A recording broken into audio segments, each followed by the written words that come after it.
സമരം അമീനഗാനവിനി സിദ്ധിസത്യം അംഗാനന്ദാത്മികാമീശ്വരി സദാശിവസമാരംഭാം സദാചാര്യമധ്യം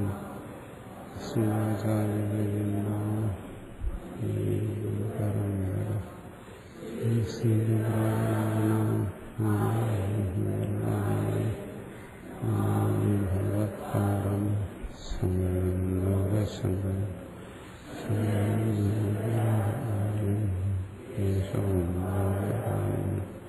സുപ്രഭാഷ്യകൃതോ വന്ദേ ഈശ്വരോ വിനാത്മേന്ദ്രേ മൂർത്തിഭേദവിഭാവ്യർത്ഥദേഹായ ദക്ഷിണാമൂർത്തയേ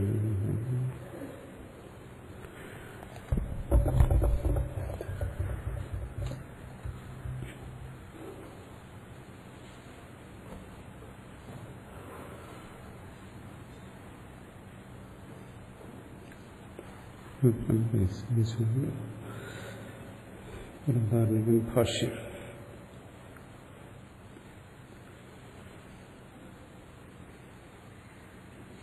ക്രിയാർത്ഥൈശ്ച വിശേഷ വിദ്യാർത്ഥനം യഥാദർശപൂർണമാസാദി ക്രിയേകം ഫല വിശിഷ്ട കർത്തവ്യത ഏവം കർമ്മ പ്രയുക്താങ്കാലൗകികം വസ്തു പ്രത്യക്ഷാദ്യവിഷയം യഥാഭൂതം യഥവാക്യേരിവ ജ്ഞാപ്യത്തെ തഥാ പരമാത്മേശ്വര ദേവതാദി വസ്തു വസ്തുലാദിധർമ്മകം അശനായാദ്യതീതം ചേത്യവമാതി വിശിഷ്ടമിതി വേദവാക്യേരിവ ജ്ഞാപ്യതേതി അലൗകികത്വാത് തഥാഭൂതമേവ ഭവിതും അർഹതീതി.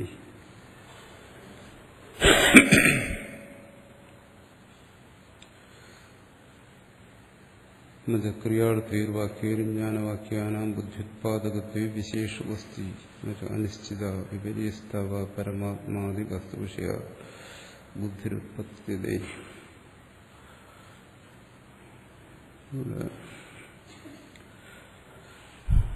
ഇതിന്റെ താല്പര്യത്തെക്കുറിച്ച് പറയാൻ ഇവിടെ ചർച്ച ചെയ്യുന്നത്, ഇത് സാധാരണ മീമാംസകർ, അതായത് പൂർവമീമാംസകർ, മീമാംസകരെന്ന് പറഞ്ഞാൽ രണ്ടു കൂട്ടരെയും പറയാം. അദ്വൈതികളെയും പറയാം, കർമ്മകാണ്ഡികളെയും പറയാം.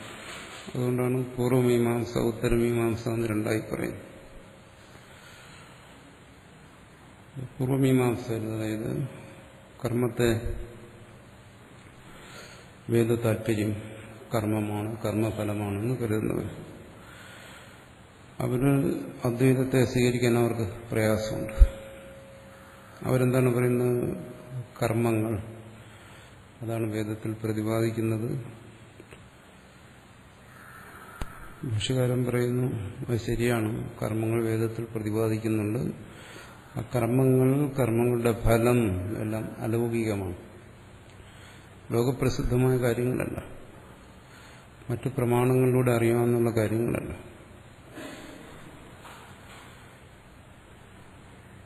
യാഗം ചെയ്യണം, യാഗം ചെയ്താൽ സ്വർഗം ലഭിക്കും, ഇതല്ല. അതെങ്ങനെയാണോ പൂർവമീമാംസകർ സ്വീകരിച്ചിരിക്കുന്നത്, അതുപോലെ ഉത്തരമീമാംസയിലും പരമേശ്വരൻ, ദേവത തുടങ്ങിയ കാര്യങ്ങളെക്കുറിച്ച് ചർച്ച ചെയ്യുന്നുണ്ട്.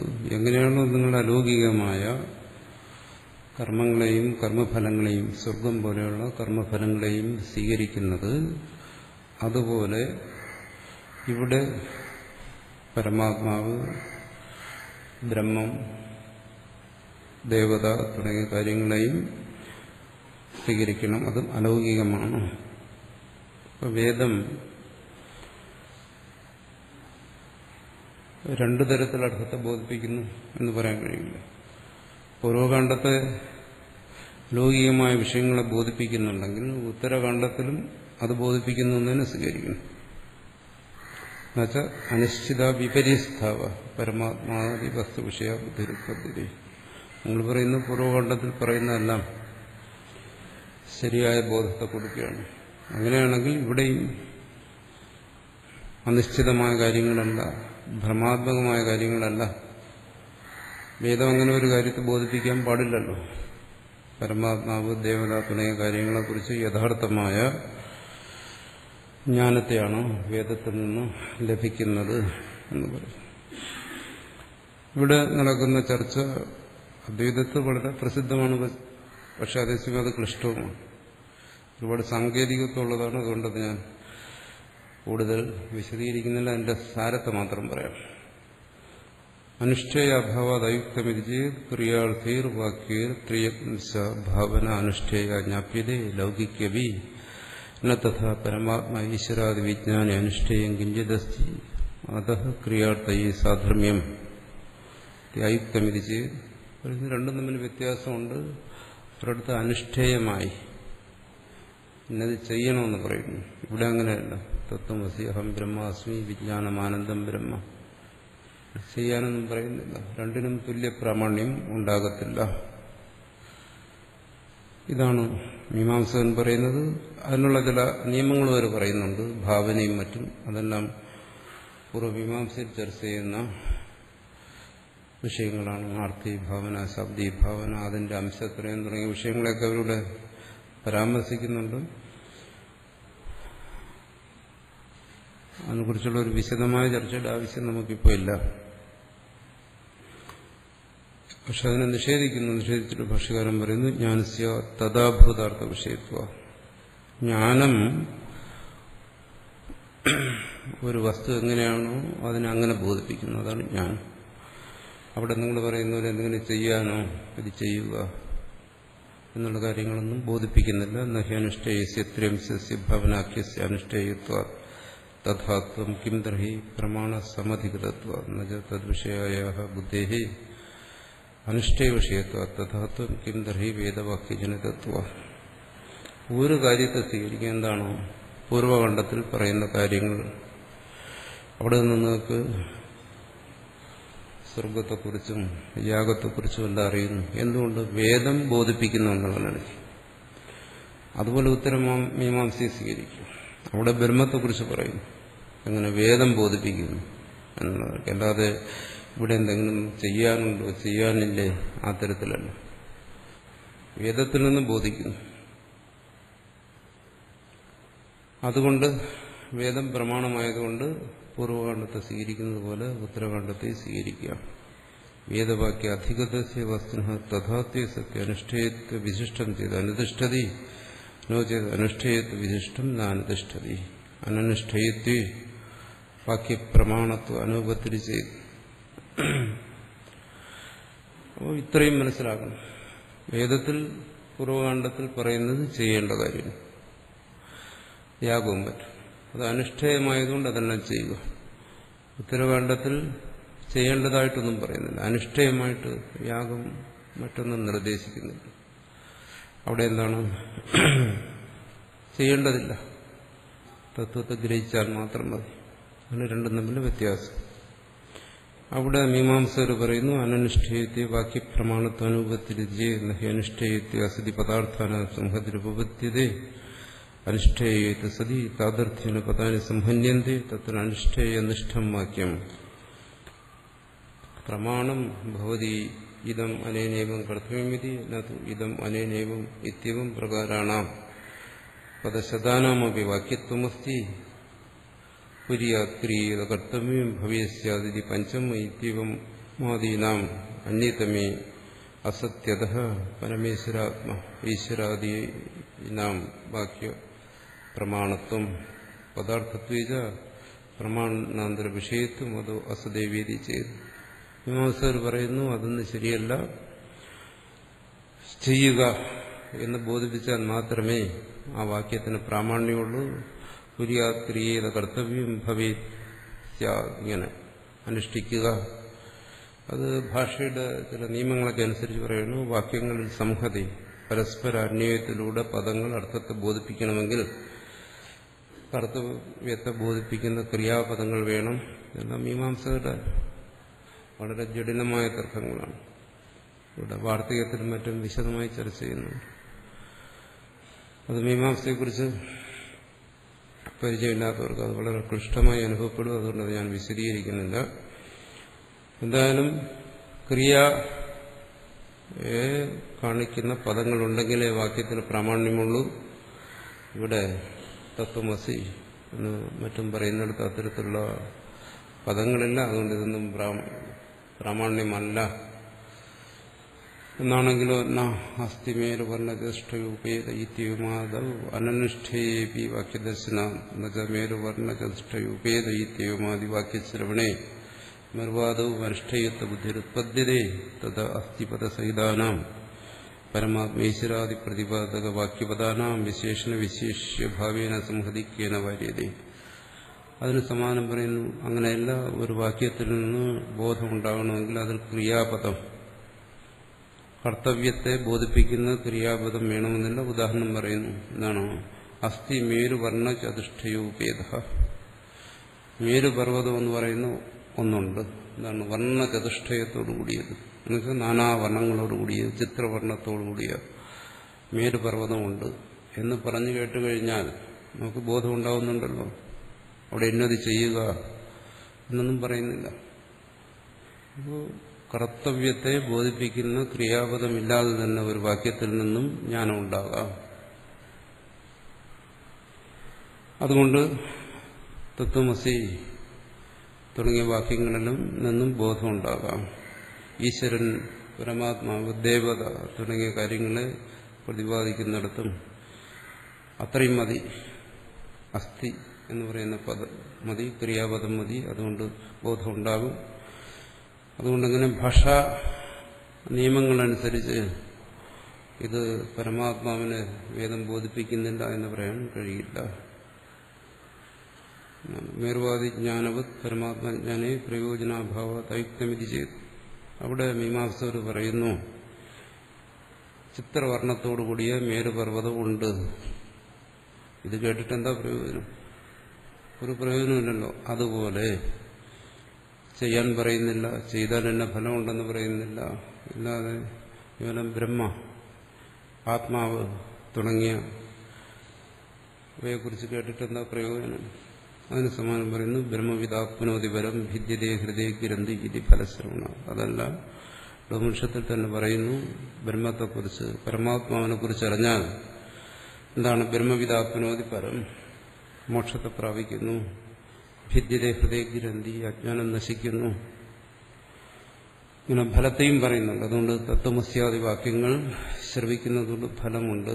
സംസാര ബീജാവിദ്യാദി ദോഷം നിവൃത്തി ദർശനാച്ച്. മാത്രമല്ല, ഈ സംസാരത്തിന് ബീജമായിരിക്കുന്ന അവിദ്യാദി ദോഷങ്ങൾ ഈ തത്വജ്ഞാനം കൊണ്ട് നശിക്കുന്നു. അനന്യശേഷത്വച്ച തജ്ഞാനസ്യ ജിഹ്വാമിവ ഫലശ്രുതേരർത്ഥവാദത്വ അനുഭൂതി പ്രസിദ്ധ അനിഷ്ടഫല സംബന്ധശ്ച വേദാദേവ വിജ്ഞായതേ നച അനുഷ്ഠേയസ നച പ്രതിഷിദ്ധ വിഷയേ പ്രവൃത്ത ക്രിയസ്യ അകാരണാത് അന്യനിഷ്ഠേയമസ്തി അകർത്തവ്യത ജ്ഞാനനിഷ്ഠദൈവ ഹി പരമാർത്ഥ പ്രതിഷേധ വിധീനാം സ്യാത്. ഇതെല്ലാം വെറും അർത്ഥവാദമാണ്, വെറുതെ സ്തുതിച്ച് പറയുകയാണ് എന്ന് കരുതിയാലോ. ബ്രഹ്മവിദാത്മന മോക്ഷം, സംസാരനാശം, ഭയനാശം, അജ്ഞാനനാശം, ഇതൊക്കെ കേവല സ്തുതിപരമാണെന്ന് പറഞ്ഞാണ് പറയുന്നതല്ല. സ്തുതിപരമല്ല. ഇവിടെ അകർത്തവ്യത ജ്ഞാനനിഷ്ഠ എന്നാണ് പറയുന്നത്. സർവകർത്തവ്യശൂന്യമായ ജ്ഞാനനിഷ്ഠയെ ബോധിപ്പിക്കുകയാണ്. ഏതുപോലെ? പ്രതിഷേധ വിധികളെപ്പോലെ, നിഷേധ വിധികളെപ്പോലെ. ശുദ്ധാർത്ഥസ്യ പ്രതിഷേധ ജ്ഞാന സംസ്കൃതസ്യ അഭക്ഷ്യ അഭോജ്യവ പ്രതിവസ്തുതേ കളഞ്ച അഭിശപ്ത അന്നാദോ ഇതം ഭക്ഷ്യം അതോ ഭോജ്യമിതിവ ജ്ഞാനം ഉത്പന്നം തദ്വിഷയ പ്രതിഷേധജ്ഞാന സ്മൃതി അബാധ്യത. ഏതുപോലെ പറയുന്നു? വേദത്തിലെ നിഷേധജ്ഞാനം പോലെയാണ്. ഒരാൾക്ക് വിശപ്പുണ്ട്, ദാഹമുണ്ട്, അയാൾ ഭക്ഷിക്കാൻ തയ്യാറായി. പക്ഷേ അയാളുടെ മുമ്പിൽ കിട്ടിയത് വിഷമാണ്. കളഞ്ചഭക്ഷം വിഷമാണെങ്കിൽ നിഷിദ്ധമായ ആഹാരമാണ്, അല്ലെങ്കിൽ അഭിശപ്തമായ ആഹാരമാണ്. അങ്ങനെയുള്ള ആഹാരം കിട്ടിക്കഴിഞ്ഞാൽ ഉടൻ അവന്റെ മനസ്സിൽ വരുന്നു, ഇത് കഴിക്കാൻ പാടില്ലാത്തതാണ്. ഉടനെ എന്ത് ചെയ്യുന്നു? ആ പ്രതിഷേധ ജ്ഞാനം കൊണ്ട് അയാൾ ആ പ്രവൃത്തിയിൽ നിന്ന് പിന്മാറുന്നു. അതുപോലെ ഇവിടെ സംഭവിക്കാം. അകർത്തവ്യത ജ്ഞാനനിഷ്ഠ, കർത്തവ്യ കർമ്മങ്ങളിൽ നിന്ന് യാഗാദികളിൽ നിന്ന് പിന്മാറുന്നു. ഇതിന്റെ ദോഷത്തെ മനസ്സിലാക്കിയിട്ട് മൃഗതൃഷ്ണികായമിവ പേയജ്ഞാനം തദ്വിഷയ യാഥാത്മ്യ വിജ്ഞാനേന തസ്മിൻ ബാധിതേ സ്വാഭാവിക വിപരീത ജ്ഞാന അനർത്ഥകരി തദ്ഭക്ഷണം ഭോജന പ്രവർത്തന ഭവതി. മൃഗതൃഷ്ണിക കാണുന്നു, അത് വെള്ളമാണെന്ന് ധരിക്കുന്നു. ഉടനെ മറ്റൊരാൾ പറയുന്നു അത് വെറും പ്രകാശമാണ്. വളരെയധികം ദാഹമുണ്ട്, ദാഹിച്ച് മരിക്കാൻ പോകുന്നവനാണെങ്കിൽ എന്ത് ചെയ്യുന്നു? അതിന്റെ പിറകെ പോയാൽ അത് അനർത്ഥമാണെന്ന് മനസ്സിലാക്കി അതിൽ നിന്ന് പിന്മാറും. അതുപോലെയാണ് ഇവിടെ ഈ കർമ്മങ്ങളുടെ ഫലങ്ങൾ ഇത് സംസാരത്തിന് കാരണമാണ് എന്നറിഞ്ഞിട്ട് അതിൽ നിന്ന് പിന്മാറും. ഇവിടെ പ്രവൃത്തി സംഭവിക്കുന്നില്ല, നിവൃത്തി. അതാണ് അകർത്തവ്യ ആത്മനിഷ്ഠ എന്ന് പറയുന്നത്. വിപരീത ജ്ഞാന നിമിത്തായ പ്രവൃത്തി നിവൃത്തിരേവന പുനർയത്ന കാര്യ തദ്ഭാവേ തസ്മാ പ്രതിഷേധ വിധീന വസ്തു യാഥാത്മ്യജ്ഞാന നിഷ്ഠത ഏവ ന പുരുഷ വ്യാപാര നിഷ്ഠത ഗന്ധോപ്യസ്തി എന്ന് പറഞ്ഞല്ലോ. എന്തെങ്കിലും ചെയ്യാൻ പറഞ്ഞു കഴിഞ്ഞാലേ ആ വാക്യത്തിന് പ്രാമാണ്യമുള്ളൂ, ഫലമുള്ളൂ എന്നില്ല. ചെയ്യരുതെന്ന് പറഞ്ഞാലും അതിന് പ്രാമാണ്യമുണ്ട്, ഫലമുണ്ട്. അതാണ് ഇവിടെ. എന്ന കളഞ്ചം പക്ഷേ വിഷം കലർന്ന ഭക്ഷണം കഴിക്കരുത്, അല്ലെങ്കിൽ നിഷിദ്ധമായ അന്നം കഴിക്കരുതെന്ന് വേദം വിധിച്ചിരിക്കുന്നു. അതുകൊണ്ട് പ്രയോജനമുണ്ട്. ഒരുപാട് അനർത്ഥങ്ങളിൽ നിന്നവൻ നിവർത്തിക്കുന്നു. അതുപോലെ ഇവിടെ പരമാത്മജ്ഞാനനിഷ്ഠ, അവന് അനർത്ഥത്തിന് ഹേതുവായിരിക്കുന്ന കർമ്മങ്ങളിൽ നിന്നും വൈദിക കർമ്മങ്ങളിൽ നിന്നും അവന് മോചനം കിട്ടുന്നു. സംസാരത്തിൽ നിന്ന് അവൻ മുക്തനാകുന്നു. അതുകൊണ്ട് ഈ രണ്ട് ഭാഗത്തിനും തുല്യമായ പ്രാമാണ്യമുണ്ട്. പൂർവ്വകാണ്ഡത്തെ നിങ്ങൾ അംഗീകരിക്കുന്നത് പോലെ തന്നെ ഉത്തരകാണ്ഡത്തെ സ്വീകരിക്കണം എന്നാണ്. തഥൈഹാവി പരമാത്മാദി യാഥാത്മ്യജ്ഞാന വിധീനാം താവന്മാത്ര പര്യവസാനത ഏവസ്യ തഥാ തദ്വിജ്ഞാന സംസ്കൃതസ്യ തദ്വിപരീതാർത്ഥജ്ഞാന നിമിത്താനാം പ്രവൃത്തിനാം അനർത്ഥാർത്ഥത്വേന ന്യായമാനത്വം. അതുകൊണ്ട് ഇവിടെ പരമാത്മ ജ്ഞാനമുണ്ടാകുമ്പോൾ, സ്വസ്വരൂപജ്ഞാനം ഉണ്ടാകുമ്പോൾ പിന്നെ വേറൊന്നുമില്ല. അവിടെ കർത്തവ്യമായിട്ടൊന്നും തന്നെ ശേഷിക്കുന്നില്ല. താവൻ മാത്ര പരിവസാനത, അവൻ കേവലം ജ്ഞാനനിഷ്ഠനായിത്തീരുന്നു. ആ തത്വജ്ഞാനനിഷ്ഠനായിത്തീരുന്നു. അവന് പിന്നീട് വൈദിക കർമ്മങ്ങളുടെ അനുഷ്ഠാനത്തിനോ അല്ലെങ്കിൽ അതിന്റെ ഫലത്തിനോ, ഫലത്തിൽ താല്പര്യമുള്ളതുകൊണ്ടാണ് കർമ്മം ചെയ്യുന്നത്. ഫലത്തിൽ താല്പര്യമില്ലെങ്കിൽ പിന്നെ ഇതിനതെല്ലാം ചെയ്യുന്നു. അവൻ ചെയ്യുന്നില്ല. താവൻ മാത്ര പര്യവസാനത. അതുകൊണ്ട് ആ തദ്വിജ്ഞാന സംസ്കൃതം, ആ പരമാത്മജ്ഞാനം കൊണ്ട് സംസ്കരിക്കപ്പെട്ടവൻ, അവൻ അതിന് വിപരീതമായ ജ്ഞാനം കൊണ്ടുവരുന്ന സർവകർമ്മങ്ങളിൽ നിന്നും പിന്മാറുന്നു. പിന്നീട് അവൻ കർമ്മം ചെയ്ത് സ്വർഗത്തിൽ പോകാൻ ആഗ്രഹിക്കുന്നില്ല. പരമാത്മാദി ഈ യാഥാത്മ്യജ്ഞാന സ്മൃതി സ്വാഭാവിക തന്നിമിത്ത വിജ്ഞാനേ ബാധിതേ അഭാവസ്യ. അതുകൊണ്ട് അവൻ പ്രവൃത്തിക്ക് കാരണമായിരിക്കുന്ന ജ്ഞാനങ്ങളെല്ലാം, അറിവെല്ലാം അവനെ സംബന്ധിച്ച് അസ്തമിക്കുന്നു. അങ്ങനെ ഞാൻ കർത്താവാണ്, യാഗം ഉപകരണമാണ്, സ്വർഗം ഫലമാണ്, കർമ്മത്തിന്റെ ഇതികർത്തവ്യത, ഇതിന്നെ ഇന്ന തരത്തിലൊക്കെ ചെയ്യണം. ഈ ജ്ഞാനങ്ങളെല്ലാം അവനെ സംബന്ധിച്ച് ബാധിക്കപ്പെടുന്നു. അതെന്തുകൊണ്ടങ്ങനെ പറയുന്നു? കാരണം വേദാധ്യയനം ചെയ്തവൻ അവനാദ്യം പൂർവ്വഖണ്ഡത്തെക്കുറിച്ച് വിചാരം ചെയ്യുന്നു, പൂർവ്വമീമാംസ, അതിൽ നിന്ന് അവന് ശരിയായ കർമ്മത്തെക്കുറിച്ചും അതിന്റെ ഫലത്തെക്കുറിച്ചും ജ്ഞാനം ഉണ്ടാകുന്നു, കർമ്മം ചെയ്യേണ്ട രീതികളെക്കുറിച്ച് അറിയുന്നു. ഇതെല്ലാം ആ പരമാത്മജ്ഞാനം കൊണ്ട് ബാധിച്ചു പോകുന്നു. അതുകൊണ്ട് തന്നെ അവന് പിന്നീട് അത്തരം കർമ്മങ്ങളൊന്നും ശേഷിക്കുന്നില്ല.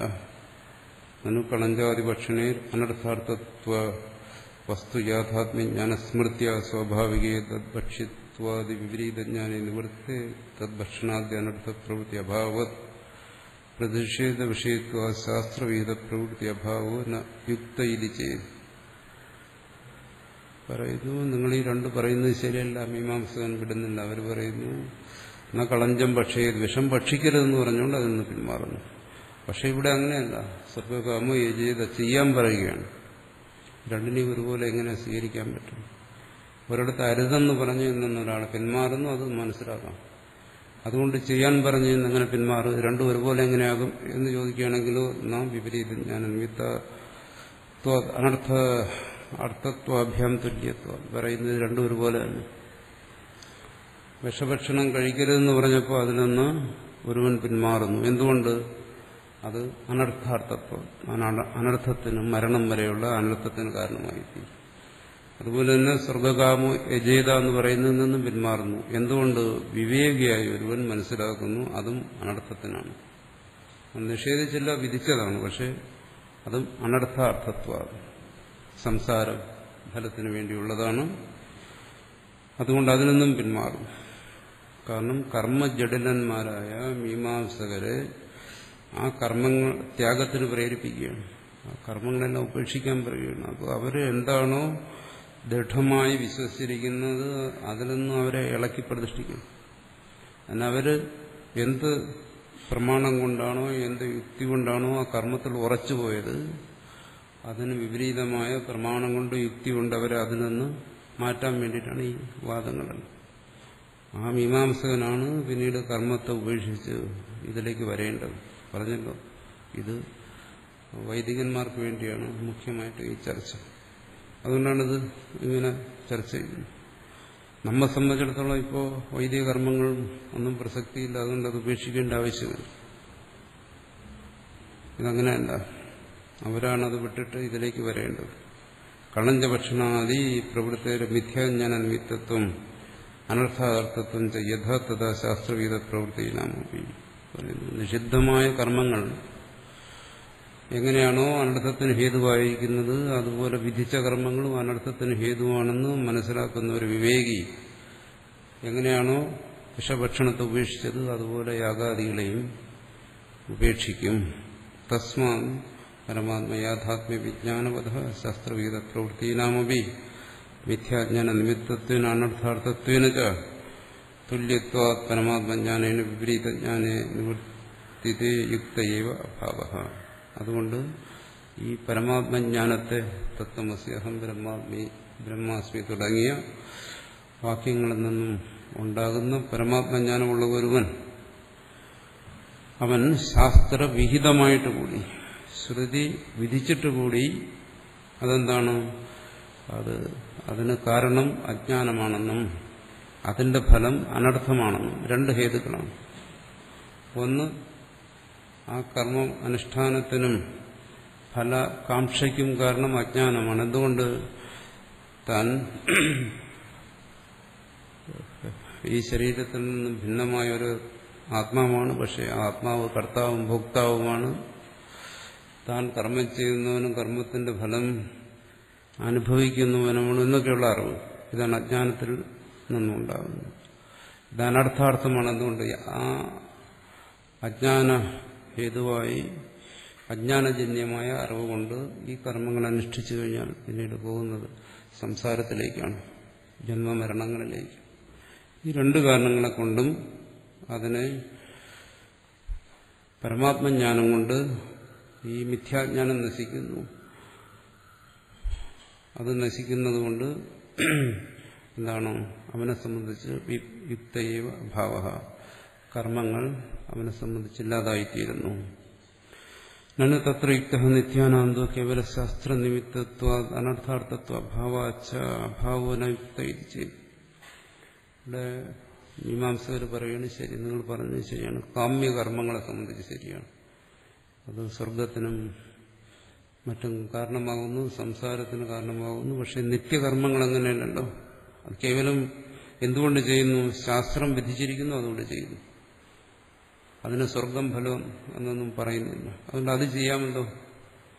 കർമ്മത്തെ അങ്ങനെ പൂർണ്ണമായും വിടാൻ വൈദികന് കഴിയുന്നു. കുറഞ്ഞ പക്ഷം നിത്യകർമ്മമെങ്കിലും ചെയ്യട്ടെ എന്നാണെങ്കിലും അവിദ്യ രാഗദ്വേഷാദി ദോഷപതോ വിഹിതത്വ.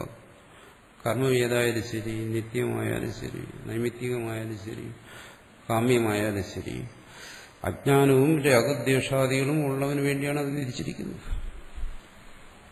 അപ്പൊ തത്വജ്ഞാനം വന്നവന് ഈ അജ്ഞാനത്തിൽ നിന്ന് മുക്തനായവന് പിന്നെ എങ്ങനെ അത് ചെയ്യാൻ കഴിയും? നിത്യകർമ്മമായാൽ കൂടി അത് ചെയ്യുക സാധ്യമല്ല.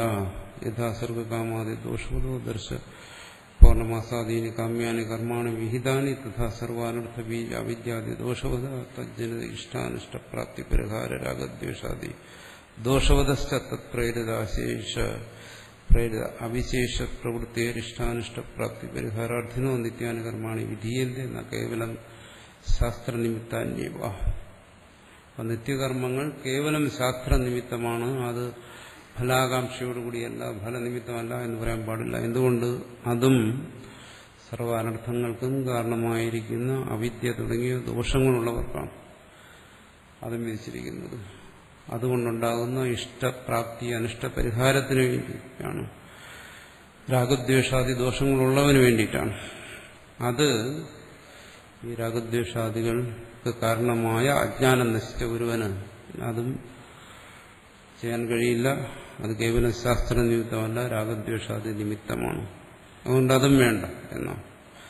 അഗ്നിഹോത്ര ദർശപൂർണമാസ ചാതുർമാസി പശുബന്ധ സോമാനം കർമ്മണാസ്വത കാമ്യത്വ നിത്യത്വ വിവേകോസ്തി കർത്തകൃതേന ഹി സർഗാദി കാമദോഷേണ കാമാർത്ഥത തഥാ വിദ്യാദി ദോഷോദ സ്വഭാവപ്രാപ്ത ഇഷ്ടാനിഷ്ടപ്രാപ്തി പരിഹാരാർത്ഥന തദർത്ഥാന്യവ നിത്യാനീതി യുക്തം തം പ്രതിവിധത്വാ ന പരമാത്മയാഥാത്മ്യ വിജ്ഞാനവത സമുപായ വ്യതിരേകേണ കിഞ്ചിത് കർമ്മ വിഹിതമുപലഭ്യതേ.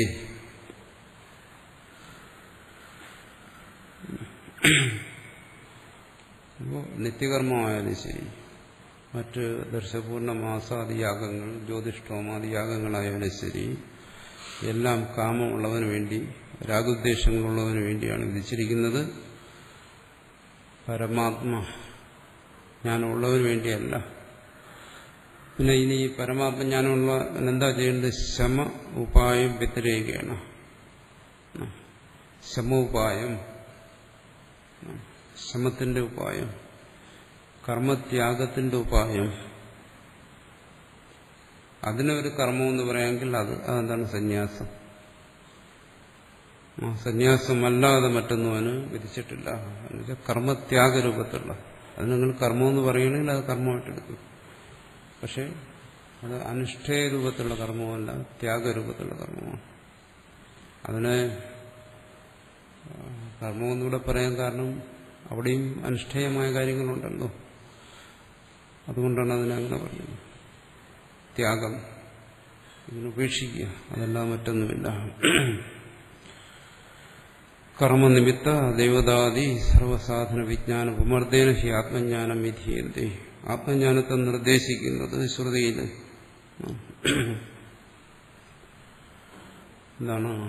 ഈ സർവവിജ്ഞാനവും ഇത് താൻ കർത്താവാണ്, താൻ ഭോക്താവാണ്, ഇന്ന ദേവതയെ ഉദ്ദേശിച്ചിട്ട് ഈ കർമ്മം ചെയ്യണം, ഇത്തരത്തിലുള്ള സർവജ്ഞാനവും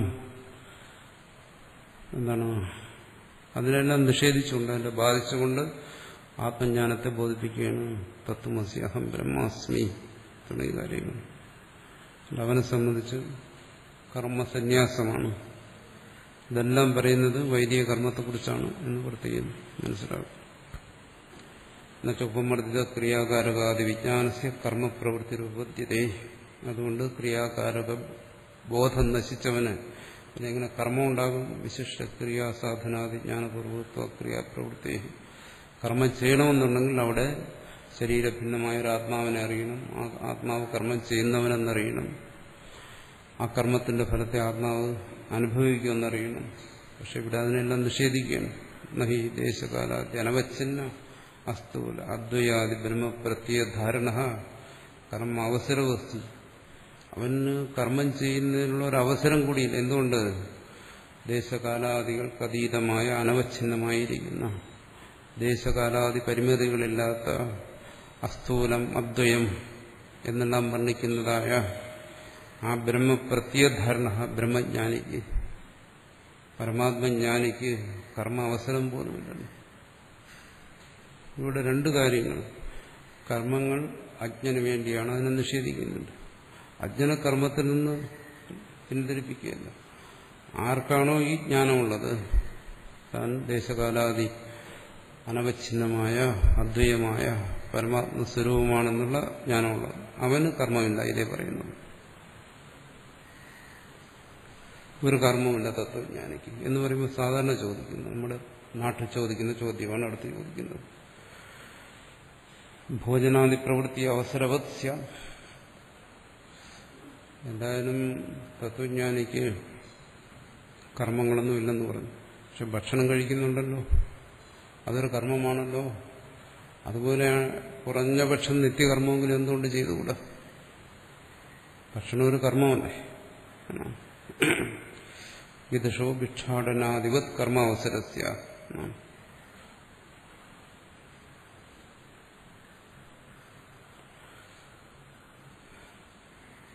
അവിദ്യാദി കേവല ദോഷ നിമിത്തത്വാ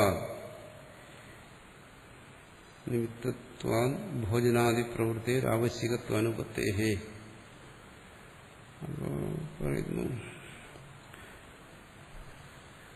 ഇവിടെ അപരോക്ഷജ്ഞാനവതോവ പരോക്ഷജ്ഞാനവതോവ ഭോജനാദി പ്രവൃത്തി. അത് വിശദീകരിക്കുക.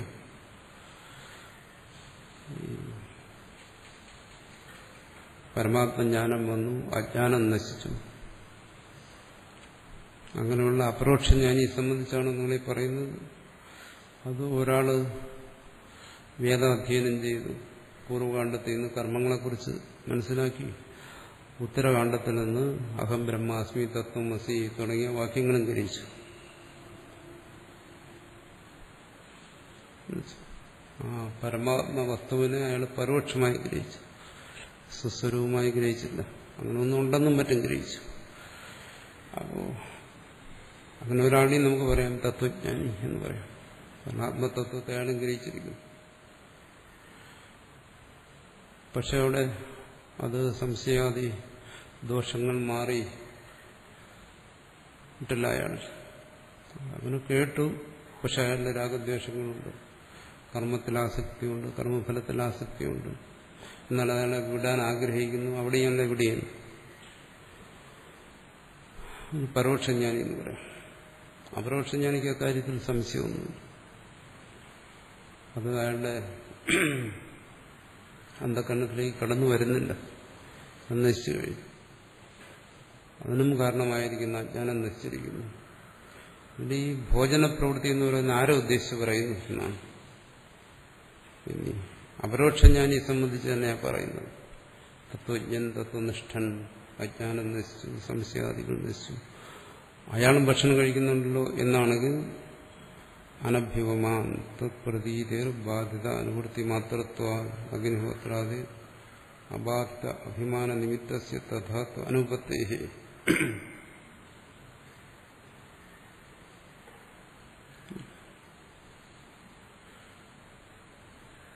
അത് സ്വീകരിക്കുന്നില്ല എന്ന് പറയുന്നു. എന്തുകൊണ്ട് സ്വീകരിക്കുന്നില്ല?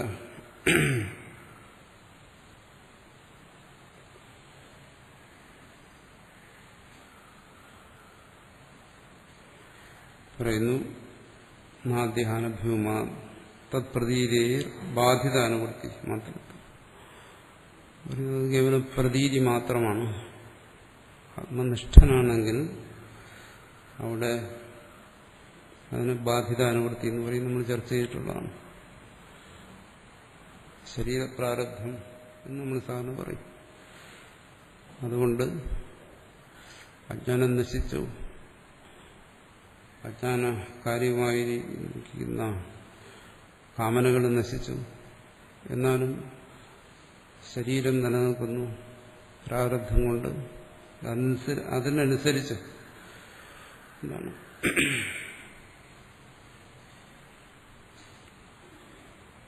ഭക്ഷണത്തിൽ പ്രവർത്തിക്കുന്നു. ഭക്ഷണാദി ശരീരധാരണത്തിലുള്ള കാര്യങ്ങൾ പ്രവർത്തിക്കുന്നു. അതിനെ ബാധിത അനുവൃത്തി എന്ന് പറയും. ദേഹം ഉൾപ്പെടെയുള്ളത് ദേഹകർണം കൂടി ബാധിച്ചു കഴിഞ്ഞു. അതുകൊണ്ട്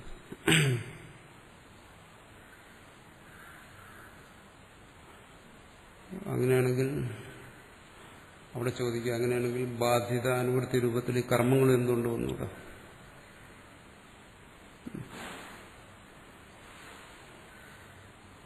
അത് സംഭവിക്കാമല്ലോ. ഭക്ഷണാദി കാര്യങ്ങൾ, ശരീരധാരണത്തിലുള്ള കാര്യങ്ങൾ അജ്ഞാനം ബാധിച്ചു, ഇതൊന്നും പരമാർത്ഥമല്ല എന്ന് ബോധിച്ചു, പരമാർത്ഥം എന്താണെന്ന് ബോധിച്ചു, അതാണ് ബാധിതം എന്ന് പറയുന്നത്. അതിനുശേഷം ശരീരചേഷ്ടാരൂപത്തിൽ ഇത് അനുവർത്തിക്കുന്നു. അതിനാണ് പ്രാരബ്ധകർമ്മം എന്ന് പറയുന്നത്. അതിനാണ് പ്രാരബ്ധകർമ്മ രൂപത്തിൽ അയാൾ വീണ്ടും എന്തുകൊണ്ട് ജ്യോതിഷ്ഠമോ അഗ്നിഹോത്രമോ എല്ലാം ചെയ്തുകൂട. അത് സാധ്യമാകത്തില്ല.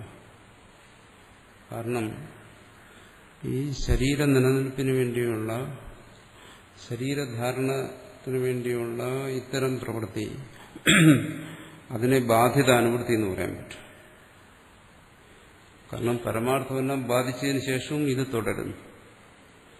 ഇതിന് വിശേഷിച്ച് പ്രത്യേക പ്രയോജനമില്ല, വിശേഷിച്ച് പ്രത്യേക ഹേതുക്കളില്ല. അതൊന്നും ഇല്ലാത്തതുകൊണ്ടാണ് അതിന് പ്രാരബ്ധം എന്ന് പറയുന്നത്.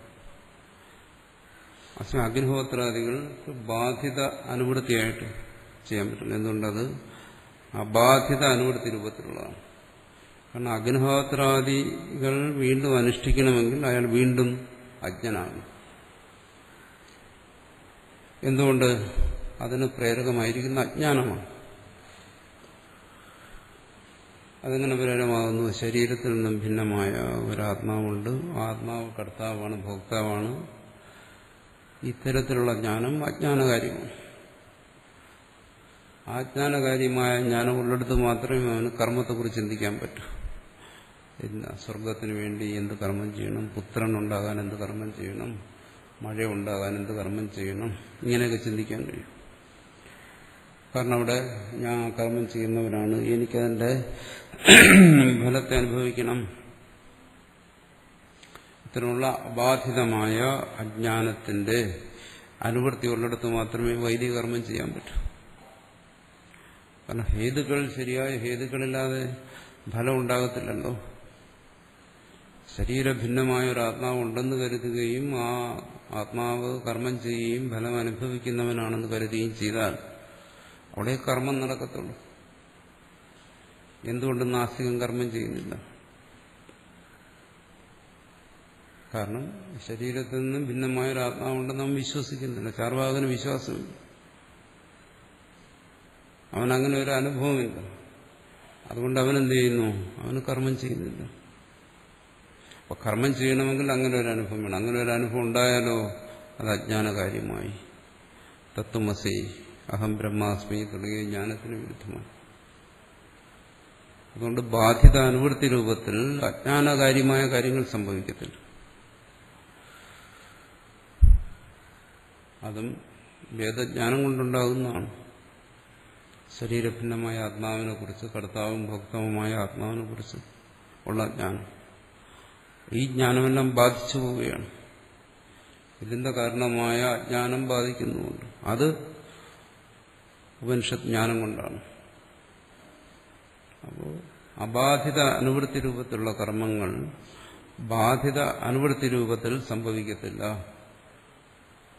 അതുകൊണ്ട് തത്വജ്ഞന് എങ്ങനെയാണോ ഇത്തരം സഹജ പ്രവൃത്തികളിൽ തത്വജ്ഞൻ പ്രവർത്തിക്കുന്നതായി കാണുന്നത്, അതുപോലെ മറ്റ് സംഭവിക്കത്തില്ല എന്നാണ്.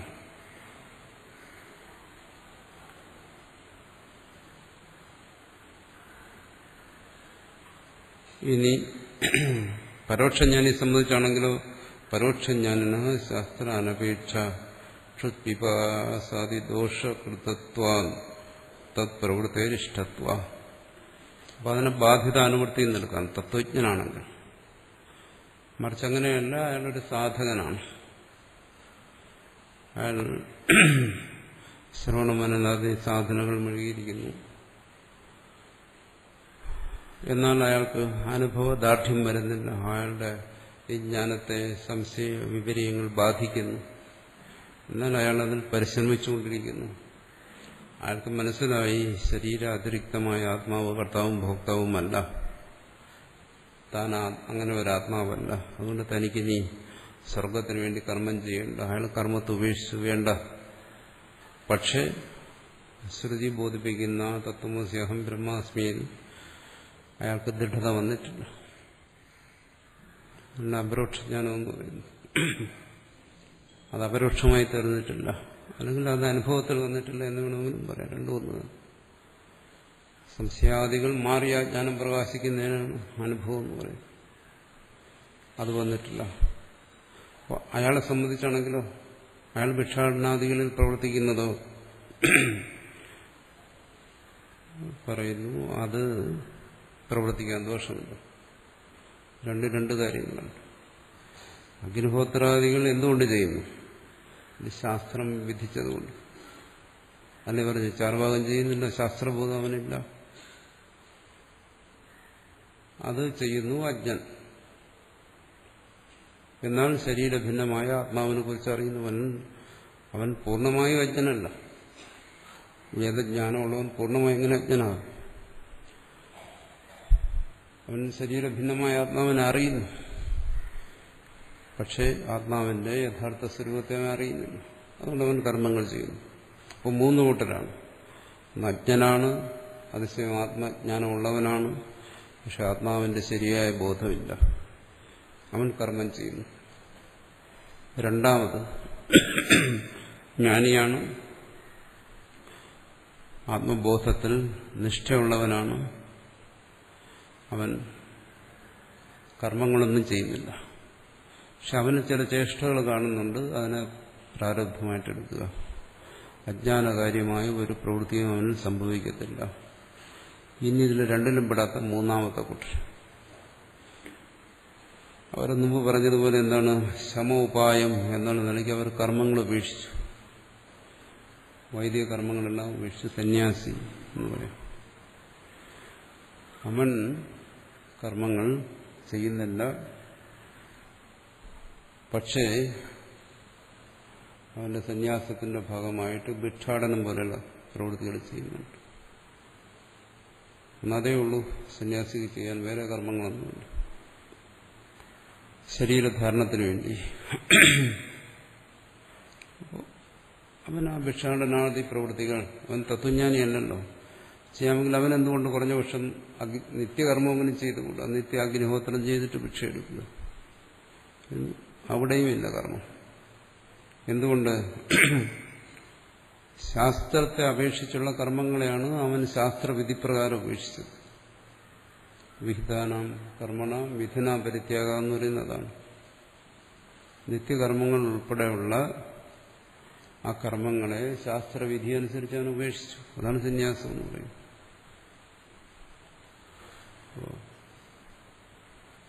അനുഷ്ഠിക്കേണ്ട കർമ്മങ്ങൾ അത് വിധേയമാണെങ്കിൽ ത്യാഗവും വിധേയമാണ് എന്ന് പറഞ്ഞു കഴിഞ്ഞാൽ, കർമ്മം അനുഷ്ഠിക്കുന്നതിന് വേണ്ടി അവൻ ഉപനയനം ചെയ്തു, വേദാധ്യയനം ചെയ്തു, ഗാർഹസ്ഥ്യം ചെയ്തു, സ്വാധ്യായം അനുഷ്ഠിക്കുന്നു, കർമ്മങ്ങളെല്ലാം ചെയ്യുന്നു. അതാണ് വിധേയം എന്ന് പറയുന്നത്. പക്ഷെ അവന് വംശജ്ഞാനം ഉണ്ടായി. ഇതെവിടെ നിന്ന് തുടങ്ങിയോ അവിടെ വെച്ച് അവസാനിക്കുന്നു. ശിഖായജ്ഞോപവീതങ്ങൾ അവൻ ഉപേക്ഷിക്കുന്നു, സ്വാധ്യായത്തെ ഉപേക്ഷിക്കുന്നു, ഗാർഹസ്ഥ്യത്തെ ഉപേക്ഷിക്കുന്നു, സർവകർമ്മങ്ങളെ ഉപേക്ഷിക്കുന്നു. എന്നൊറ്റ പ്രവൃത്തി മാത്രം. ശ്രവണാദി സാധനകൾ ജ്ഞാനദാർഢ്യത്തിന് വേണ്ടി, ശരീരധാരണത്തിന് വേണ്ടി ഭിക്ഷാടനം, വേറെ ഒരു കർമ്മവുമില്ല. ഇത് ശങ്കരാചാര്യർ പറയുന്ന സന്യാസമാണ്, നമ്മുടെ ഇന്നത്തെ സന്യാസമാണ്, എന്റെയോ നിങ്ങളുടെയോ സന്യാസമാണ്. അപ്പോൾ എന്നുവെച്ചാൽ യഥാർത്ഥ സന്യാസം, ഡ്യൂപ്ലിക്കേറ്റ് സന്യാസം അല്ലാന്ന് അതിനെക്കുറിച്ചാണ് പറയുന്നത്. ശാസ്ത്ര അനപേക്ഷ ക്ഷുത്പിപാസാദി ദോഷകൃതത്വ, വ്യത്യാസം പറയുന്നു.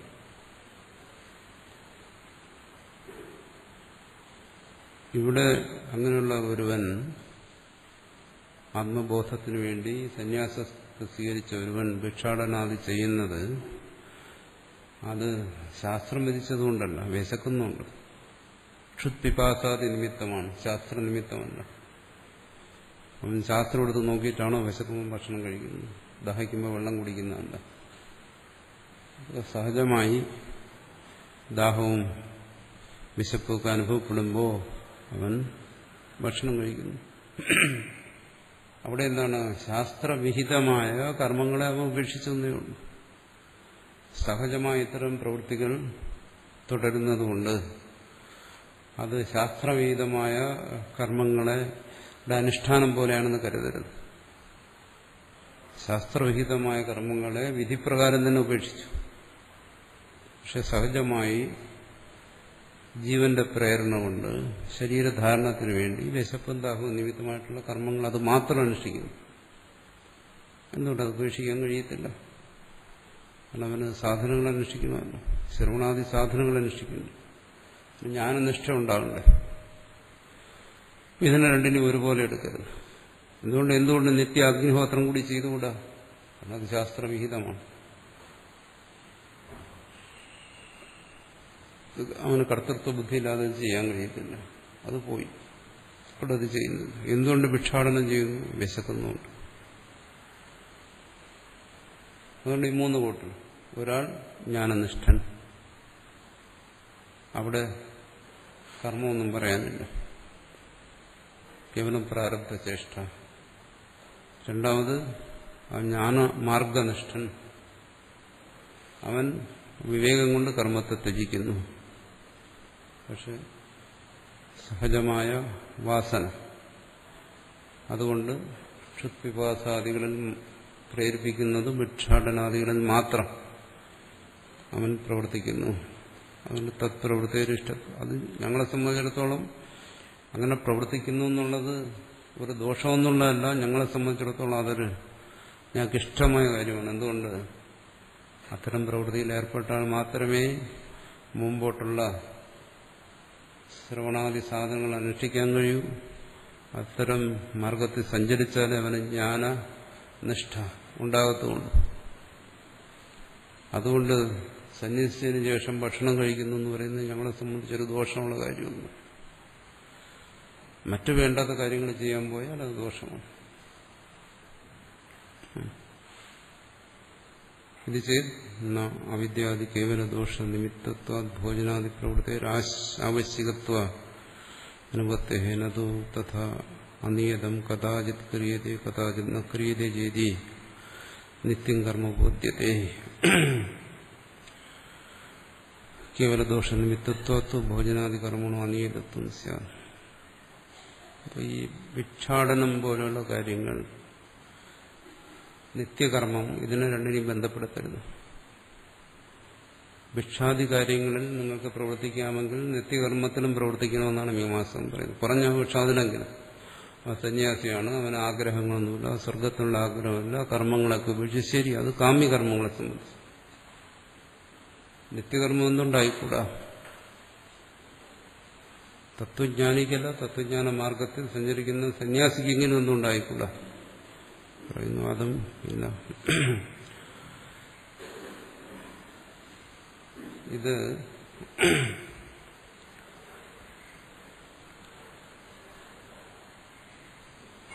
അവിദ്യാദി കേവല ദോഷനിമിത്തത്വം ഭോജനാദി പ്രഭു. ഭോജനം എന്ന് പറയുന്നത് കേവല ദോഷനിമിത്തമാണ്. എന്താണ്? വിശപ്പും ദാഹവും. അതാണ് കേവല ദോഷം. ശാസ്ത്രത്തെ അത് അപേക്ഷിക്കുന്നില്ല എന്നർത്ഥം. ശാസ്ത്രത്തെ അപേക്ഷിക്കാതെയുള്ള ദോഷം. കർമ്മം ചെയ്യുന്നതിന് അങ്ങനെയല്ല, ശാസ്ത്രത്തെ അപേക്ഷിക്കുന്ന ദോഷമാണ്. ശാസ്ത്രത്തെ അപേക്ഷിക്കുന്ന ദോഷം എന്താണ്? ശാസ്ത്രത്തിൽ നിന്ന് അവൻ മനസ്സിലാക്കി ശരീരത്തിൽ നിന്നും ഭിന്നമായ ഒരു ആത്മാവുണ്ട്. അതേ ശാസ്ത്രത്തിൽ നിന്ന് അവൻ മനസ്സിലാക്കി അത് കർത്താവും ഭോക്താവുമാണ്. അതാണ് ശാസ്ത്ര അപേക്ഷിത ദോഷം. അപ്പോൾ നിത്യകർമ്മങ്ങൾ ചെയ്യണമെങ്കിൽ ശാസ്ത്ര അപേക്ഷിത ദോഷമുള്ളവനെ പറ്റും. ഭിക്ഷ എടുക്കുന്നതിന് അതിൻ്റെ ഒന്നും ആവശ്യമില്ല. കേവല ദോഷം. ആ ദോഷമെന്ന് പറയുന്നത് ജീവനിലിരിക്കുന്ന ഒരു ദോഷം. ദോഷമൊന്നും സമ്മതിക്കുന്നില്ല. വിശപ്പും ദാഹവും മറ്റും ശാസ്ത്രത്തെ അപേക്ഷിക്കുന്നില്ല. അതുകൊണ്ടാണ് അത് നിയതമല്ല. നിയതം എന്ന് പറഞ്ഞാൽ എന്താണ്? അഗ്നിഹോത്രാദി നിത്യകർമ്മങ്ങൾ ചെയ്യുന്നതിന് പ്രത്യേകമായ കൃത്യമായ വ്യവസ്ഥകളുണ്ട്. ആ വ്യവസ്ഥ അനുസരിച്ച് സായം പ്രാതം അഗ്നിഹോത്രം ജുഹോതി എന്ന് പറഞ്ഞാൽ രാവിലെയും വൈകുന്നേരവും കൃത്യസമയം അത് ചെയ്യണം. ശാസ്ത്രം നിശ്ചയിച്ചിരിക്കുന്ന വ്യവസ്ഥ അനുസരിച്ച് അത് ചെയ്യണം. ആണ് നിത്യകർമ്മം എന്ന് പറയുന്നത്. നിയതമായിരിക്കുന്ന കർമ്മമാണ്. രാവിലെയും വൈകുന്നേരവും ചെയ്യണമെന്ന് ഞാൻ സമയം ചെയ്യും. സന്ധ്യാവന്തനം സന്ധ്യകളിൽ ചെയ്യണമെന്ന് വെച്ചാൽ സന്ധ്യകളിൽ തന്നെ അത് ചെയ്യണം. അത് നിയതമാണ്. അതിൽ മാറ്റാനും മറിക്കാനും ഒന്നും പറ്റത്തില്ല. പക്ഷെ ഭിക്ഷ അങ്ങനെയല്ല, വിശക്കുമ്പോൾ മതി. രാവിലെ വിശന്നില്ലെങ്കിൽ കുറച്ച് കഴിഞ്ഞ് വിശക്കുമ്പോൾ കഴിച്ചാൽ മതി. ശാസ്ത്രം അതിനെ നിയതമാക്കുന്നില്ല. എന്തെങ്കിലും അതിന് നിയമം ഉണ്ടാക്കുന്നുണ്ടെങ്കിൽ എന്താണോ? സഹജമായ പ്രേരണകളാണ്. അതിനെ നിയമമെന്ന് പറയാൻ പറ്റത്തില്ല. സന്തോഷം വരുന്നു, സങ്കടം വരുന്നു, ഇതെല്ലാം ബാഹ്യമായ നിയമമനുസരിച്ചല്ല. കൃത്യം 10 മണിക്ക് സന്തോഷം, 12 മണിക്ക് സങ്കടം, അങ്ങനെ ആർക്കും വരാറില്ല. സ്വാഭാവികമായി സംഭവിക്കുന്ന കാര്യങ്ങൾ നിയതമെന്ന് പറയാൻ മതി. പക്ഷെ കർമ്മം അങ്ങനെയല്ല. അത് ശാസ്ത്രവിഹിതമായതുകൊണ്ട് ശാസ്ത്രം നിശ്ചയിക്കുന്ന നിയമങ്ങൾക്കനുസരിച്ച് അത് പറ്റും. ഭിക്ഷാടനാദി അങ്ങനെയല്ല. അത് എന്താണ്? കേവല ദോഷനിമിത്തത്വ ഭോജനാദി പ്രവൃത്തി ആവശ്യകത്വം. അതിൽ നിയതത്വമില്ല. രണ്ടും തമ്മിലുള്ള വ്യത്യാസം. അതുകൊണ്ട് നിയതത്വമില്ലാത്ത, കൃത്യമായ നിയമമില്ലാത്തതായ ഭോജനാദി പ്രവൃത്തികളെയും ശാസ്ത്രവീതമായ കർമ്മങ്ങളെയും ഒരുപോലെ എടുക്കരുത്. രണ്ടും രണ്ടാണ്. ഇത് തഥാ അനിയതം കഥാചിത് ക്രിയതേ കഥാ ക്രിയതേ ചെയ്തിരിക്കും. അതുകൊണ്ട് നിത്യകർമ്മത്തെ അങ്ങനെ എടുക്കരുത്. ചിലപ്പോൾ ചെയ്യുന്നു, ചിലപ്പോൾ ചെയ്യുന്നില്ല. ഇന്ന് ചെയ്യാം. നമ്മളുടെ ലളിതാ സഹസ്രനാമം പോലെയും ഇന്ന് ഉറക്കം വരികയാണെങ്കിൽ ഇന്ന് വേണ്ട, നാളത്തേക്ക് മാറ്റിവയ്ക്കാം. ജപം, മന്ത്രജപവും മറ്റുമൊക്കെ ഇന്ന് ക്ഷീണം തോന്നി ഇന്ന് വേണ്ട, നാളെ ആക്കാം. ഇങ്ങനെ നമുക്ക് തോന്നിയതുപോലെ ചെയ്യാൻ പറ്റില്ല. വിധിച്ചിരിക്കുന്ന രീതി ചെയ്യേണ്ട സമയത്ത് ചെയ്തു തന്നെ തീരണം. ഇനി ഏതെങ്കിലും കാരണവശാൽ ചെയ്യാൻ വയ്യാതെ വന്നാൽ അതിന് വിധിച്ചിരിക്കുന്ന പ്രായശ്ചിത്തം അത് നിയതമാണ്, അത് ചെയ്തേ പറ്റും. കർശനമായ വ്യവസ്ഥകളാണത്. തോന്നിയതുപോലെ ചെയ്യാൻ പറ്റത്തില്ല. നിയതകർമ്മം ആയതുകൊണ്ട് തന്നെ ഭിക്ഷാടനാദി എങ്ങനെയല്ല. അത് വിശപ്പും ദാഹവും അനുസരിച്ചിട്ടാണ്, ശരീരത്തിന്റെ സ്ഥിതി അനുസരിച്ചിട്ടാണ്. ഇനി വിശക്കുന്നു, ഭിക്ഷയ്ക്ക് പോയി, അന്നം കിട്ടിയില്ലെങ്കിലും ഒരു നേരമൊക്കെ സഹിക്കാം, 2 നേരം സഹിക്കാം, ദോഷമൊന്നുമില്ല. 3ാമത് കിട്ടിയാൽ മതി. അങ്ങനെ ഒരു വിട്ടുവീഴ്ച നിത്യകർമ്മങ്ങൾ സാധ്യമല്ല. അതുകൊണ്ട് ഇതിനെല്ലാം ഒരുപോലെ എടുക്കരുത്. രണ്ടും രണ്ട് കാര്യങ്ങളാണ്. കേവല ദോഷ നിമിത്തത്വത്ത് ഭോജനാദി കർമ്മങ്ങളും അനിയതത്വം. അതുകൊണ്ട് ഭിക്ഷാടനാദി നിയതകർമ്മമല്ല, അത് നിത്യകർമ്മമല്ല, അതാകാം. ഇതാണ് അദ്വൈതികൾ എപ്പോഴും ആക്ഷേപിക്കുന്ന മറ്റുള്ളവർ. നിങ്ങൾ ഭക്ഷണം കഴിക്കുന്നതാ, എന്നാൽ പിന്നെ എന്തുകൊണ്ട് കർമ്മം ചെയ്തുകൂടാ?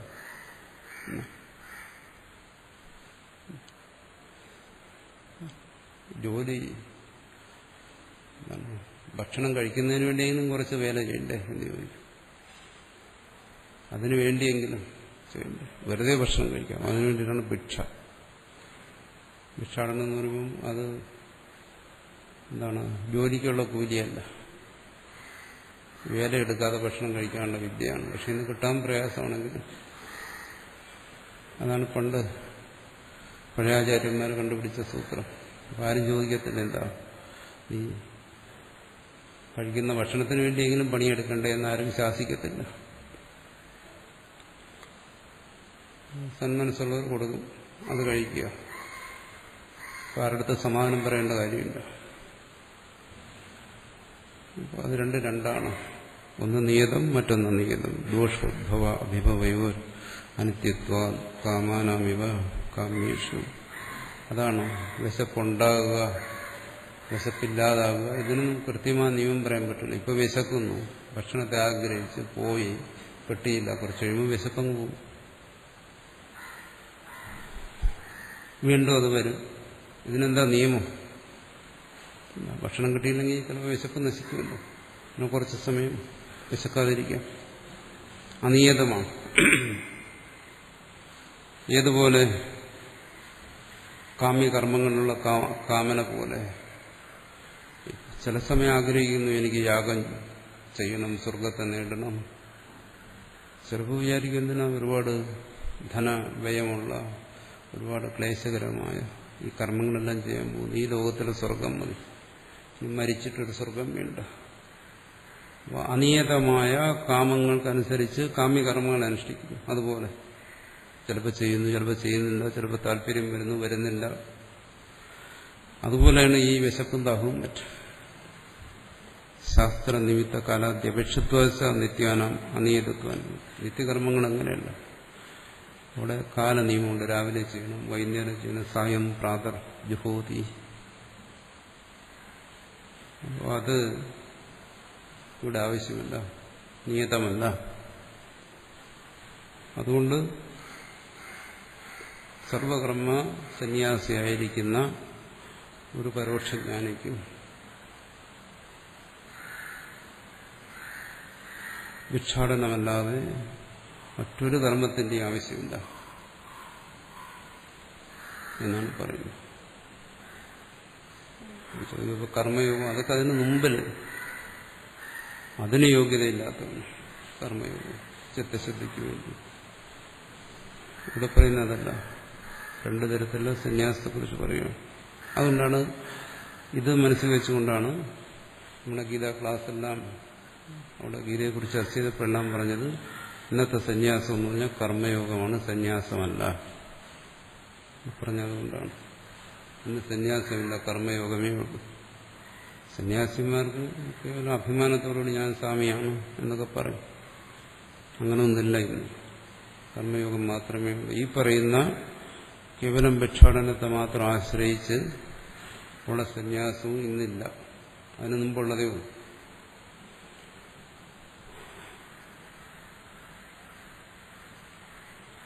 ദോഷനിമിത്തത്തെ സത്യവി യഥാ കാമ്യാഗ്നിഹോത്രസ്യ ശാസ്ത്രവീതത്വാ സായം പ്രാതകാലാദ്യപേക്ഷത്വം ഏവം. അതാണ് ശാസ്ത്രവീതമായ നിത്യകർമ്മങ്ങളിൽ പോലും സായം പ്രാതം നിയമങ്ങളെയൊക്കെ അപേക്ഷിക്കണം. അപ്പം അങ്ങനെയുള്ള കർമ്മങ്ങൾ അനുഷ്ഠിക്കുമ്പോൾ അവിടെ നിയമങ്ങളൊക്കെ അനുഷ്ഠിക്കും. അപ്പോൾ കർമ്മയോഗത്തിൽ വരുമ്പോൾ നിയമങ്ങളൊക്കെ ഉണ്ട്. യോഗമായിട്ടും കർമ്മം ചെയ്യാം, യോഗമല്ലാതെയും കർമ്മം ചെയ്യാം. യോഗമായിട്ട് എങ്ങനെ കർമ്മം ചെയ്യണമെന്ന് നമ്മൾ ഗീത ഇത് ചർച്ച ചെയ്തതാണ്. അവിടെ നിയമങ്ങളൊക്കെ ഉണ്ട്. എന്തെങ്കിലും തോന്നിയതുപോലെ ചെയ്താൽ അത് കർമ്മയോഗമാകത്തില്ല. അത് നമ്മളവിടെ ചർച്ച ചെയ്തതാണ്. വ്യക്തമായ നിയമം അനുസരിച്ച് തന്നെ ചെയ്യും. അത് കഴിഞ്ഞ് പിന്നെ സന്യാസം എന്നുവെച്ചാൽ അതിനുള്ള യോഗ്യത വരുമ്പോൾ സന്യാസം. അവിടെയും ജ്ഞാനനിഷ്ഠ വരുന്നതുവരെ കേവലം ഭിക്ഷാടനാദികളിലൂടെ പോവുക. ജ്ഞാനനിഷ്ഠ വന്നു കഴിഞ്ഞാൽ പിന്നെ അയാളിൽ ഭിക്ഷാടനാദികൾ പോലും കർമ്മമല്ല, കർമാഭാവസം, കേവലം പ്രാരബ്ധം. ഈ പ്രാരബ്ധം എന്ന് പറയുന്നത് ഇവിടെ നമുക്ക് മനസ്സിലാക്കണം. അത് അവസാന വാക്കാണ്. നീ എന്തിനങ്ങനെ ചെയ്തു, ഇങ്ങനെ ചെയ്തു എന്ന് ചോദിക്കും. അതൊക്കെ എന്റെ പ്രാരബ്ധം എന്ന് പറയാൻ നമുക്ക് അവകാശമില്ല. ഇവിടെ പറയുന്നതനുസരിച്ച് പ്രാരബ്ധം ജന്മം മുതൽ തുടങ്ങുന്നതാണ്. പക്ഷെ ഇവിടെ ആ തത്വനിഷ്ഠയിലുള്ള പ്രാരബ്ധം എന്ന് പറയുന്നത് കേവലം അപരോക്ഷജ്ഞാനിക്ക് മാത്രമേ ഉള്ളൂ. ഇവിടെ ജ്ഞാനത്തെക്കുറിച്ച് പറയുന്ന സന്ദർഭത്തിൽ പ്രാരബ്ധം എന്ന് പറയുന്നത് അജ്ഞന്റെ പ്രാരബ്ധത്തെ രണ്ടു തരത്തിലുണ്ട്. അജ്ഞന്റെ പ്രാരബ്ധവും തത്വജ്ഞന്റെ പ്രാരബ്ധവും. ആ തത്വജ്ഞന്റെ പ്രാരബ്ധമാണ് ഭിക്ഷാടനവും മറ്റും. അത് കർമ്മമല്ല.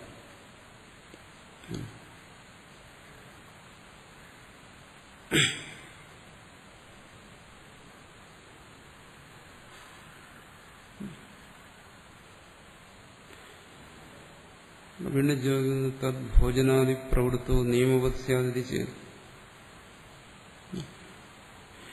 പക്ഷെ ഈ ഭക്ഷണം കഴിക്കുന്നതിനും ഭിക്ഷാടനത്തിനും മറ്റും ചില നിയമങ്ങൾ പറയുന്നുണ്ടല്ലോ. ശരി, നിത്യകർമ്മത്തിൽ നിയതമാണെന്ന് പറഞ്ഞു. ഭിക്ഷാടനം എന്തുകൊണ്ട് നിയതമായിക്കൂടാ? അവിടെ നിയമം പറയുന്നുണ്ട്. എന്താണ് നിയമം? ഏകവാരം ഏകഭുക്തം എന്നെല്ലാം പറയും. ഭിക്ഷ ഒരു നേരമേ കഴിക്കാവൂ.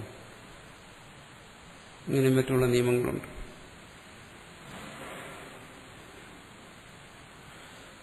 പിന്നെ സന്യാസത്തിൽ യതീനാന്ത ചതുർഗുണം, ശൗചത്തിന് നിയമം പറയുന്നുണ്ട്. ഇത്തരം നിയമങ്ങളുണ്ടല്ലോ. അപ്പോ നിയമം അതും നിയതമായിക്കൂടെ എന്ന് ചോദിക്കുകയാണെങ്കിൽ നിയമ അക്രിയാത്വ ക്രിയായ അപ്രയോജകത്വ നാസു ജ്ഞാനസ്യ അപവാദകാരം. അത് നിയമമേ അല്ല. രണ്ട് കാര്യങ്ങളാണ്. യതിയുടെ അങ്ങനെയാണ് യതിക്ക് നിയമമില്ല എന്ന് പറയുന്നത്. സാധാരണ പറയുന്നത് സന്യാസിക്ക് നിയമമില്ല എന്ന് പറഞ്ഞാൽ സന്യാസിക്ക് തോന്നിയത് ചെയ്യാമെന്നുള്ള ധാരണയില്ല ഇവൻ പറയുന്നത്. അങ്ങനെയല്ല. സന്യാസിക്ക് നിയമം ഇല്ലാന്ന് വെച്ചാൽ സന്യാസിക്ക് വിധിയില്ല എന്നർത്ഥം. ഈ കാര്യങ്ങളൊക്കെ പറയുന്നതോ ഏകവാരം, ഏകകാലം ചരേദ്ഭക്ഷം, ഇങ്ങനെയൊക്കെയുള്ള കാര്യങ്ങൾ.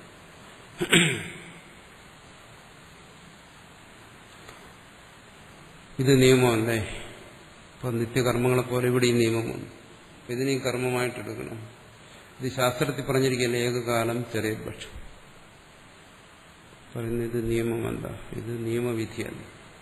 കാരണം വിധി മീമാംസയിൽ പലതരത്തിൽ പറയും. അതിൽ പരിസംഖ്യ എന്ന് പറയുന്ന കാര്യമാണ്.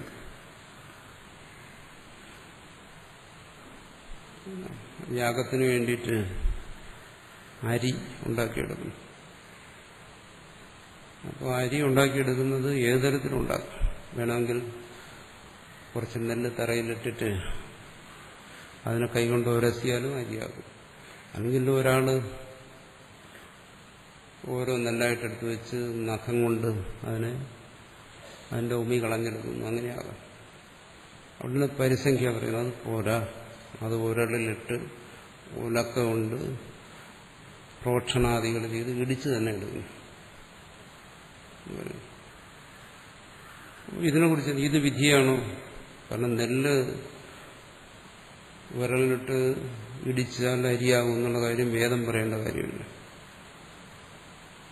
അജ്ഞാതമായ അർത്ഥങ്ങളെ ജ്ഞാപിപ്പിക്കുന്ന വേദഭാഗത്തെയാണ് വിധി എന്ന് പറയുന്നത്. ഇത് സർവ്വമനുഷ്യർക്കും അറിയാവുന്ന കാര്യമാണ്. വിരൽ നെല്ല് ഇടിച്ചു കഴിഞ്ഞാൽ അരിയാകും എന്നുള്ള കാര്യം. അപ്പോൾ ഇതെന്തിനാ വേദം വിധിക്കുന്നത്? അത് ഈ വിധിയല്ല, പരിസംഖ്യയാണ്. എന്ന് പറഞ്ഞാൽ പലതരത്തിലും നെല്ലിൽ നിന്ന് അരിയെടുക്കാം. പക്ഷേ ആ യാഗത്തിൽ നിന്നും അപൂർവം ഉണ്ടാകണമെങ്കിൽ ഇങ്ങനെ തന്നെ ചെയ്യണം. എന്നാലേ അതിൽ നിന്ന് ഫലത്തിന് കാരണമായ അപൂർവം ഉണ്ടാകും. അതിന് പരിസംഖ്യ. അതിന്റെ താല്പര്യം എന്താണ്? പലതരത്തിലും പ്രാപ്തമാകും വരുമ്പോൾ അത് പ്രാപ്തമായ കാര്യം തന്നെയാണ്, വിധിച്ചിട്ട് വരുന്നതാണ്. അതിനെല്ലാം ഒഴിവാക്കിയിട്ട് ഒന്നിലേക്ക് സങ്കോചിപ്പിക്കുക. അതിനാണ് പരിസംഖ്യ എന്ന് പറയുന്നത്. തത്രച അന്യത്രച പ്രാപ്തവും പരിസംഖ്യേതി ഗീയതേ. ശ്ലോകവാർത്തികത്തിൽ പറയും കുമാരലഭട്ടർ. ഇതിനാണ് പരിസംഖ്യ എന്ന് പറയുന്നത്. അതുപോലെ ഭിക്ഷാടനം, യതിയുടെ ഭിക്ഷാടനം എന്ന് പറയുന്നത് പരിസംഖ്യയാണ്, വിധിയല്ല. എന്ന് പറഞ്ഞാൽ വിശപ്പും ദാഹവും സഹജമാണ്. ശ്രവണാദി സാധനങ്ങൾ അനുഷ്ഠിക്കുന്നു. അപ്പോൾ വിശപ്പ് വന്നാൽ ഭക്ഷണം കഴിക്കണമെന്ന് തോന്നുന്നു. അപ്പോൾ എന്താണ്? തിരിഞ്ഞു കടിക്കാത്ത എന്തിനും ഭക്ഷിക്കാമല്ലോ, ദഹിക്കുന്ന എന്തിനും ഭക്ഷിക്കാം. അപ്പോൾ അവൻ എന്തും ഭക്ഷിക്കും. അനിയത സ്വഭാവം വരും. സസ്യവും മത്സ്യവും മാംസവും എല്ലാം ഭക്ഷിക്കും. നിഷിദ്ധമായതും ഭക്ഷിക്കും. പിന്നെ കൂടുതലായി ഭക്ഷിക്കും. വേറൊന്നും ചെയ്യാനില്ല, ഭക്ഷണമല്ലേ ഉള്ളൂ, അതുകൊണ്ട് അത് ശരിക്കും കഴിക്കാമെന്ന് വിചാരിക്കും. അജീർണം പിടിപെടും, രോഗം വരും, ശ്രവണാദികളൊന്നും നടക്കത്തില്ല. അത് വേറെ പ്രശ്നം. അപ്പോൾ ഇഷ്ടമുള്ള സ്വാദുള്ള ഭക്ഷണം അന്വേഷിച്ച് നടക്കും.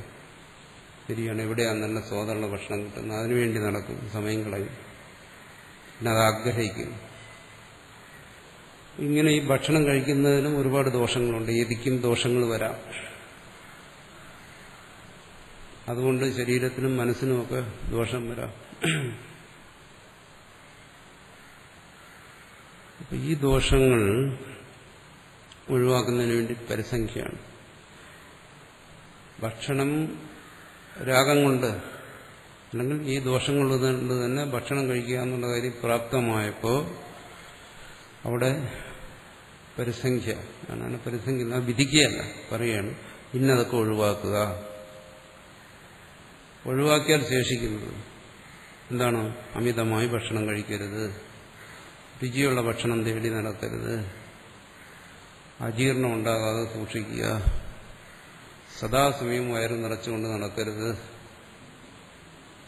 ഇങ്ങനെ ഇങ്ങനെ ഓരോന്നോരോന്ന് പറഞ്ഞാൽ അവസാനം ശേഷിക്കുന്ന എന്താണ്? മാന്യമായി ഭക്ഷണം കഴിക്കുക എന്നുള്ളത് വരും. ഇതൊരു വിധിയല്ല, കുറച്ച് കാര്യങ്ങൾ ഒഴിവാക്കുന്നതേ ഉള്ളൂ. ഇത് നിത്യാഗ്നിഹോത്രം പോലെ വിധിച്ചിരിക്കുന്ന കാര്യം. ഇവിടെ വിധിയേ ഇല്ല. ഇന്നത് ഒഴിവാക്കണമെന്ന് പറഞ്ഞാൽ ശേഷിക്കുന്നു. ആ ശേഷിക്കുന്നതിനാണ് ഇവിടെ പറഞ്ഞിരിക്കുന്നത് എന്താണ്? ഏകകാലം ചെറിയ ഭൈക്ഷം, രാവിലെ അവന് വൈകുന്നത് വരെ ഭിക്ഷാടനത്തിൽ നടക്കരുത്. അതിൽ മുഖ്യം മനസ്സാണ്. എന്നാൽ കഴിക്കുന്ന ഭക്ഷണത്തിനുമുണ്ട്. അത് സാത്വികമായ ഭക്ഷണമായിരിക്കണം. താമസ രാജസ ഭക്ഷണങ്ങൾ കഴിക്കരുത്, ഹിംസാത്മകമായ ഭക്ഷണം കഴിക്കരുത്. ഇത്തരം നിയമങ്ങളെല്ലാം അതിൽ അർത്ഥസിദ്ധമാണ്. ഇത് യതിക്ക് വേണ്ടിയിട്ട്. എങ്ങനെയുള്ള യതിക്ക്? വിവിധശാസന്യാസി എന്ന് പറയുന്നു, അവർക്ക് വേണ്ടി വിധിച്ചിരിക്കുന്നു. ജ്ഞാനനിഷ്ഠനായ അല്ലെങ്കിൽ ജ്ഞാനനിഷ്ഠയ്ക്ക് വേണ്ടി ശ്രമിക്കുന്ന യതിക്ക് വേണ്ടി വിധിച്ചിരിക്കുന്നതാണ്. ഇതൊന്നും നിത്യകർമ്മം പോലെ അല്ല. അതുകൊണ്ട് ഇതിനെയൊന്നും അതുമായിട്ട് കൂട്ടിച്ചേർക്കരുത്. ഇതൊരു വിധിയല്ലേ? ഇതൊക്കെ നമുക്ക് സാധാരണ വരുന്ന സംശയങ്ങളാണ്. ഇതിനൊക്കെ പലതരത്തിൽ സമാനം പറയും. ഇവിടെ ഭാഷ്യകാരൻ പൂർവമീമാംസയുടെ നിയമങ്ങളോട് ഒത്തുപോകത്തക്ക രീതിയിൽ ഇവിടെ സമാനം പറഞ്ഞിരിക്കുകയാണ്. ഇത് എല്ലാം അറിഞ്ഞിരിക്കേണ്ട കാര്യങ്ങളുമാണ്. എന്തുകൊണ്ടങ്ങനെ പറഞ്ഞു എന്നുള്ളത്. അതുകൊണ്ട് ഇതൊന്നും എന്താണ്? ജ്ഞാനസ്യ എന്ന അപവാദകരഹ, ഇതൊന്നും ജ്ഞാനത്തിനെ ബാധിക്കുന്ന കാര്യങ്ങളല്ല, ആത്മബോധത്തെ ബാധിക്കുന്ന കാര്യങ്ങളല്ല. എന്ന് വെച്ചാൽ ജ്ഞാനത്തെ ബാധിക്കുന്ന കാര്യങ്ങളല്ല എന്ന് പറഞ്ഞാൽ ആ സന്യാസി മനസ്സിലാക്കുന്ന എന്താണ്? താൻ അകർത്താവും അഭോക്താവുമായ ആത്മാവാണ്. അതിനെ ഉറപ്പിക്കുന്നതിന് വേണ്ടി തത്വമസ്യാദി വാക്യങ്ങൾ, ശ്രുതി, ശ്രവണ, മനന നിധ്യാസങ്ങൾ അവൻ അനുഷ്ഠിക്കുന്നു. അവന് വിശപ്പ് വരുന്നു, ദാഹം വരുന്നു, അവൻ ഭിക്ഷാടനം ചെയ്യുന്നു, അതിനനുസരിച്ച് അവൻ ഭക്ഷണം കഴിക്കുന്നു. ഇതെല്ലാം കൊണ്ട് അവന്റെ ജ്ഞാനത്തെ ഇതൊന്നും ബാധിച്ചു കളയത്തില്ല എന്നാ പറയുന്നു. ഏതൊരു ജ്ഞാനമാണോ അവൻ ശ്രവണത്തിലൂടെ, മനനത്തിലൂടെ, നിധ്യാസനത്തിലൂടെ ദൃഢമാക്കുന്നത്, ആ ജ്ഞാനത്തെ ഇത് ബാധിക്കത്തില്ല. അതിനുള്ള ശേഷി ഇതിനില്ല,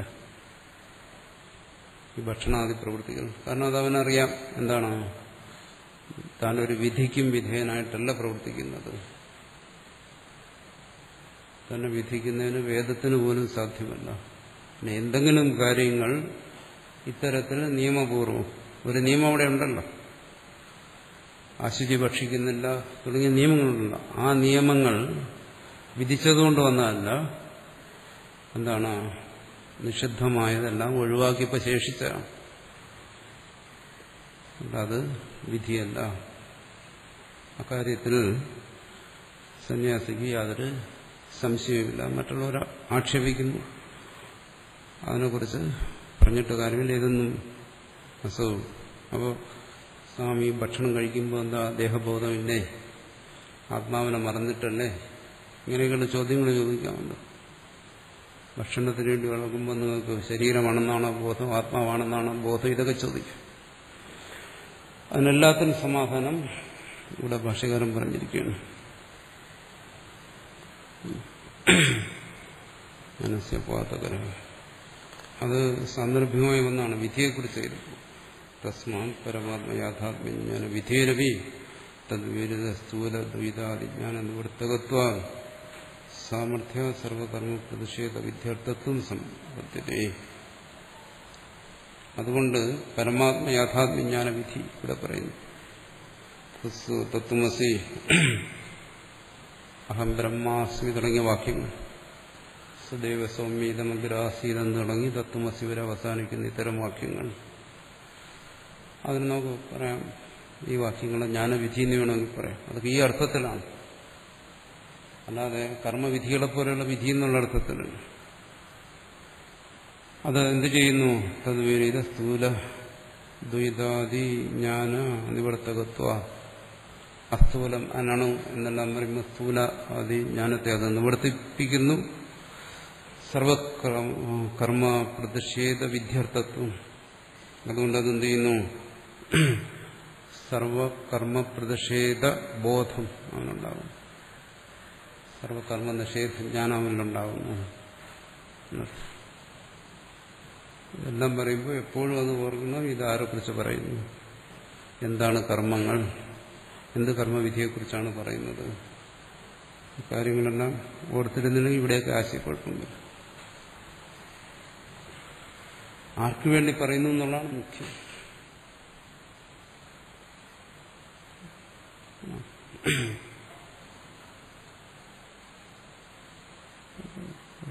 കർമ്മങ്ങളെല്ലാം ഉപേക്ഷിക്കാൻ പറഞ്ഞു, ഉപാസനകളെല്ലാം ഉപേക്ഷിക്കാൻ പറഞ്ഞു. അതുകൊണ്ട് ഇതൊന്നും ആർക്കും വേണ്ടാത്തതാണെന്നല്ല പറയുന്നു. ഓരോന്നിനും അധികാരി നിശ്ചയിക്കുന്നു. അവിടെ പ്രാമുഖ്യം അധികാരിത്വത്തിനാണ്. അതുകൊണ്ട് കർമ്മത്തെ ഉപേക്ഷിക്കുക, ഉപാസനകളെ ഉപേക്ഷിക്കുക എന്നെല്ലാം പറയുന്ന ആരോട് പറയുന്നു? ആരാണ് അനുഷ്ഠിക്കേണ്ടത്, ആരാണ് ഉപേക്ഷിക്കേണ്ടത്? ഈ വ്യത്യാസം മനസ്സിലാക്കും. ഒരു ഉപാസനയും വേണ്ട, ഒരു കർമ്മവും വേണ്ട, ഒരു ഭക്തിയും വേണ്ട എന്നൊക്കെ പലയിടത്തും പറയും. പക്ഷെ അധികാരി ആരാണെന്ന് മനസ്സിലാക്കാതിരുന്നു കഴിഞ്ഞാൽ വലിയ ആശയക്കുഴപ്പത്തെ ഉണ്ടാകും. ഒരാചാര്യനും പറയുന്നത് എന്താണ്? ഞാൻ ബ്രഹ്മജ്ഞാനിയാണ്, എനിക്ക് കർമ്മങ്ങളോ ഉപാസനകളോ ഒന്നും ആവശ്യമില്ല, അതുകൊണ്ട് നിങ്ങൾക്കാർക്കും അത് വേണ്ട എന്ന് ആചാര്യന്മാരാരും പറയുന്നില്ല. ഒരു ശാസ്ത്രവും അങ്ങനെ പറയുന്നില്ല. സാമാന്യ ജീവന്മാരോടെല്ലാം പറയുന്നത് എന്താണ്? ഇതിലൂടെയൊക്കെ കടന്നു പോകാനാണ്. കർമ്മത്തിന് അധികാരിയായവൻ അത് ചെയ്യുക, ഉപാസനയ്ക്ക് അധികാരിയായവൻ അത് ചെയ്യുക. തത്വജ്ഞാനത്തിന് നിങ്ങൾ അധികാരിയാണെങ്കിൽ അത് പ്രവർത്തിക്കുക. ബഹുനാം ജന്മനാം അന്തേ ജ്ഞാനവാൻ മാം പ്രപദ്യതേ. ജ്ഞാനവാനാകുന്നത് എത്രയോ ജന്മങ്ങളിലെ മറ്റനുഷ്ഠാനങ്ങളുടെ ഫലമായിട്ടാണ്. തൊട്ടടുത്ത് തന്നെ അതിനെക്കുറിച്ചും പറയുന്നുണ്ട്. അനേക ജന്മങ്ങളിലെ അനുഷ്ഠാനത്തിലൂടെ വന്ന ആ പക്വതയിലാണ് ഈ ജ്ഞാനം. അത് പാമരന്മാരോട് ഇതൊന്നും ആവശ്യമില്ല, ഇതൊക്കെ നിങ്ങൾ ഉപേക്ഷിക്കണം, എന്നെപ്പോലെ നിങ്ങൾ ജ്ഞാനിയാകണമെന്ന് പറഞ്ഞു കഴിഞ്ഞാൽ ബുദ്ധിഭേദം ജനയേത് അജ്ഞാനാം കർമ്മസംഖ്യനാം ജോഷേ സർവകർമാണി വിദ്വാൻ യുക്ത സമാചരൻ എന്ന് പറയുന്ന ഭഗവത് വാക്യത്തിന് വിരുദ്ധമാണ്. മറ്റുള്ളവനെ കൊണ്ട് പ്രവൃത്തി എടുപ്പിക്കുക, അങ്ങനെ പ്രവൃത്തി എടുപ്പിക്കുന്നതിന് വേണ്ടി വന്നാൽ താനും പ്രവർത്തിക്കുക. ഇതാണ് ആചാര്യ നയം. ഭഗവാന്റെ നയം അതാണ്, രീതി അതാണ്. മറിച്ചൊക്കെ പറയുന്നത് അറിവില്ലായ്മയാണെന്ന് നമ്മൾ തിരിച്ചാക്കണം. മഹാത്മാക്കൾ അങ്ങനെ പറയാറില്ല. അതുകൊണ്ട് സർവകർമ്മ പ്രതിഷേധം എന്നെല്ലാം പറയുന്നത് കർമ്മപ്രവൃത്തി അഭാവസ്യ തുല്യത്വം യഥാ പ്രതിഷേധ വിഷയം തസ്മാ പ്രതിഷേധ വിധിവെച്ച വസ്തുപ്രതിപാദനം തത്പരത്തിന്റെ സിദ്ധം ശാസ്ത്രസ്യ. അതുകൊണ്ട് ശാസ്ത്രം വസ്തുപ്രതിപാദനപരമാണ്. എങ്ങനെയാണോ ശാസ്ത്രം ഓരോന്നിനും നിഷേധിക്കുന്നത്, വേറിടത്ത് ഓരോന്നിനും വിധിക്കുന്നത്, രണ്ടു കാര്യങ്ങളൊന്ന് വിധിക്കുന്നു, സ്വർഗകാമോ യജേത, രണ്ട് നിഷേധം, ന കളഞ്ചം പക്ഷേ സുരാം ന പിബേ മാഹിംസ സർവഭൂതാനി നിഷേധം. ഈ രണ്ട് വാക്യത്തിനും അർത്ഥമുണ്ടല്ലോ, മീമാംസകരോട് പറയണം. അങ്ങനെയാണെങ്കിൽ ഇനി മൂന്നാമത് വേദവാക്യങ്ങൾ വസ്തുപ്രതിപാദനം, തത്വമസി, അഹം ബ്രഹ്മാസ്മി, വിജ്ഞാനമാനന്ദം ബ്രഹ്മ, പ്രജ്ഞാനം ബ്രഹ്മ, വസ്തുപ്രതിപാദനം. ഈ മൂന്ന് വാക്യങ്ങൾക്ക് ഒരുപോലെ അർത്ഥമുള്ളതാണ്. അതുകൊണ്ട് മീമാംസകരോട് പറയുന്നു, നിങ്ങൾ മനസ്സിലാക്കണം, സിദ്ധാർത്ഥബോധകമായ വാക്യങ്ങൾ വേദത്തിലുണ്ട്, അതിൽ പറയുന്നതിനെ ഗ്രഹിക്കണം. ഇത് നമ്മൾ ഈ ചർച്ച ചെയ്ത ഭാഗം വളരെ പ്രധാനപ്പെട്ട ഒരു കാര്യമാണ്. പ്രത്യേകിച്ചും സന്യാസം, തത്വജ്ഞാനം, ഇത് തമ്മിലുള്ള ബന്ധം എങ്ങനെയാണെന്നുള്ള കാര്യത്തിൽ വാസ്തവത്തിലൂടെ ഉപാസനയെക്കുറിച്ച് പറയുന്ന ഭാഗങ്ങളാണ്. പക്ഷെ ഇതെല്ലാം ഒഴിവാക്കാൻ പറ്റാത്ത കാര്യങ്ങളാണ്, അത്യാവശ്യം അറിഞ്ഞിരിക്കേണ്ട കാര്യങ്ങളാണ്. അതുകൊണ്ടാണ് ഭാഷ്യകാരൻ ഒരു സന്ദർഭം ഉണ്ടാക്കി അത്തരം കാര്യങ്ങളെ അവതരിപ്പിക്കുന്നത്. വീണ്ടും ഉപാസനയിലേക്ക് പോവുകയാണ്.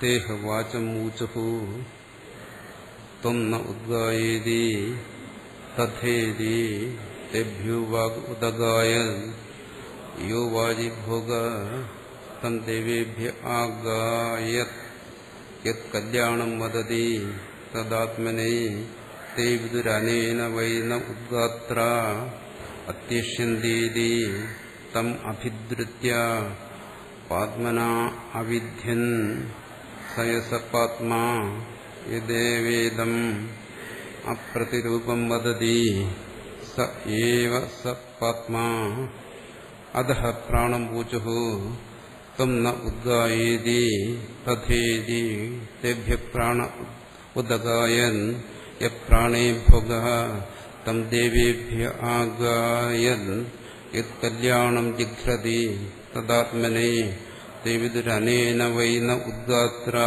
अत्यष्यन्तीति तम् अभिद्रुत्य पात्मना अविध्यन् स पात्मा यदेवेदम् अप्रतिरूपं जिघ्रति स एव स पात्मा अधः चक्षुरूचुः तं न उद्गायेति तथेति तेभ्यश्चक्षुरुदगायन् यच्चक्षुषि भोगः तं देवेभ्यः आगायन् यत्कल्याणं पश्यति तदात्मने ते विदुरनेन वै न उद्गात्रा अत्यष्यन्तीति तम् अभिद्रुत्य पात्मना अविध्यन् स यः पात्मा यदेवेदम् अप्रतिरूपं पश्यति स एव स पात्मा अधः श्रोत्रम् ऊचुः तं न उद्गायेति तथेति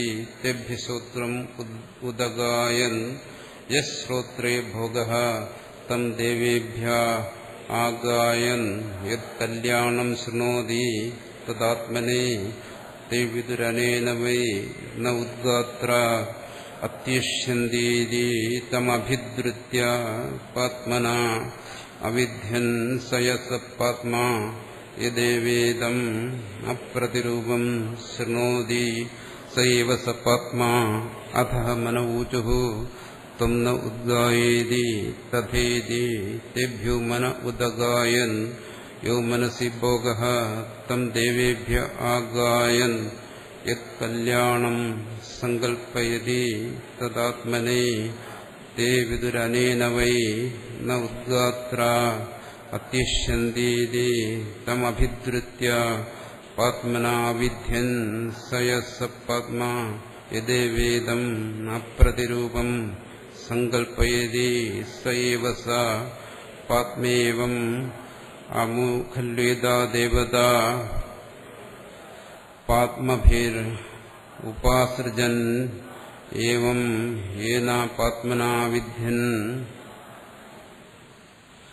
अतः हेमम् असन्न्यं प्राणमूजुः त्वं न उद्गायेति तथेति तेभ्य एष प्राणा उदगायन् ते विदुरनेन वै न उद्गात्रा अत्यष्यन्तीति तमभिद्रुत्य पात्मना अविव्यन्तन् स यथा आस्मानं कृत्वा लोष्ठो विध्वंसेत एवं हेव विध्वंसमाना विश्वञ्चो विनेशुः ततो देवा अभवन् परा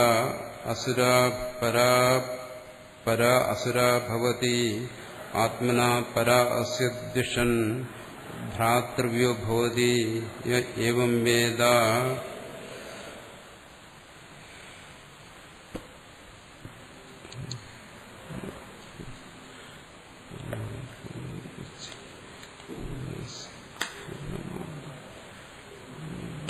शिष्य